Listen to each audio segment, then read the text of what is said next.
menyelamatkan Prabowo dari musuh dalam selimut. Mantan Panglima TNI Gatot Nurmantio memberi peringatan keras kepada Presiden Prabowo Subianto. Ada kekuatan besar yang sedang bermain memporak-porandakan kekuatan Prabowo dari dalam.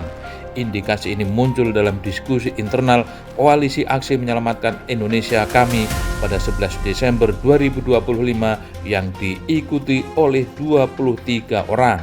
Gatot secara tegas mendorong Prabowo untuk melepaskan diri secara total dari pengaruh mantan Presiden Jokowi. Kritik ini bukan untuk melemahkan, melainkan untuk mencegah kemungkinan terjadinya sabotase struktural terhadap kepemimpinan, kekuasaan, dan kewenangan Presiden Prabowo. Kecurigaan Gatot Nurmantio terhadap sikap Kapolri, khususnya terkait terbitnya peraturan kepolisian nomor 10 tahun 2025 harus dibaca sebagai peringatan keras. Bahkan Gatot menyebut sebagai peringatan terakhir.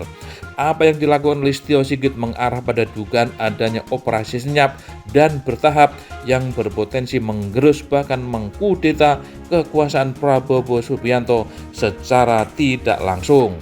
Kapolri telah melakukan pembangkangan konstitusi dengan menerbitkan peraturan polisi nomor 10 tahun 2025 yang mengatur penempatan polisi aktif pada 17 jabatan sipil. Ini adalah upaya membangun super body yang bisa meruntuhkan fondasi negara hukum. Perpol 10 2025 tersebut bertentangan dengan Undang-Undang Nomor 2 Tahun 2002 tentang Kepolisian Republik Indonesia, khususnya pasal 28 ayat 3 yang menyatakan anggota Polri hanya boleh masuk jabatan sipil jika berhenti atau pensiun dari dinas. Ketentuan ini telah dikuatkan oleh keputusan Mahkamah Konstitusi nomor 114 tahun 2025. Putuskan MK bukan saran, bukan panduan. Itu hukum tertinggi setelah Undang-Undang 1945. Ketika Kapolri berani menginjaknya, itu artinya Kapolri menantang konstitusi secara frontal. Perpol tersebut juga bertentangan dengan Undang-Undang Nomor 20 Tahun 2023 tentang ASN yang tertuang dalam pasal 19 ayat 3. Ketika polisi aktif bisa duduk di BSSN, BNPT, Basarnas, Imigrasi, Bea Cukai, Bakamla, BNN, dan lembaga statis lainnya, maka polisi sedang memetakan mengaruh ke semua sektor strategis negara. Keamanan data siber, logistik, pergerakan manusia, penegakan hukum, intelijen teknis, hingga kebijakan ekonomi. Inilah fase super body, lembaga yang menguasai struktur negara dari hulu sampai hilir. Sebelumnya Kapolri juga melakukan pembangkangan yang nyata dengan membentuk tim reformasi internal Polri sesaat setelah Presiden Prabowo membentuk Komite Reformasi Polri.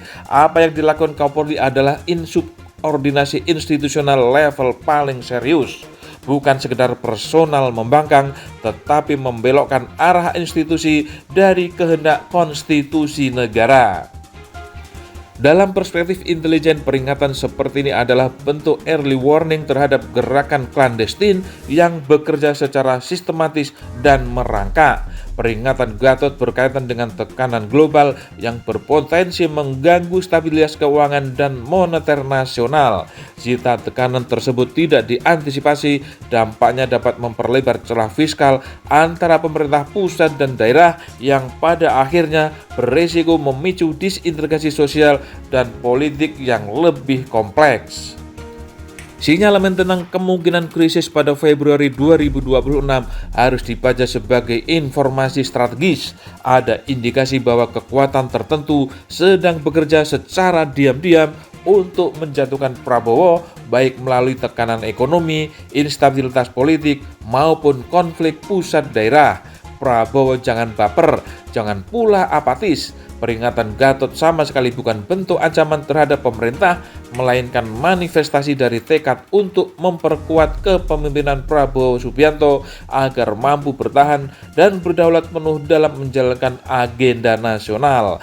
Kalau Presiden tidak mengambil sikap keras, akan terbentuk persepsi publik bahwa secara de jure Presiden Republik Indonesia adalah Jenderal TNI Purnawirawan Prabowo Subianto. Tetapi tetapi secara de facto Presiden RI adalah Jenderal Polisi Listio Sigit Prabowo dan keduanya dikendalikan oleh Jokowi.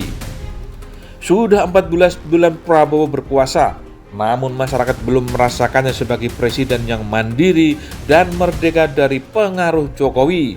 Prabowo harus mendengar suara dari manapun datangnya, dengarkan suara kritis, suara oposisi, dan suara netizen.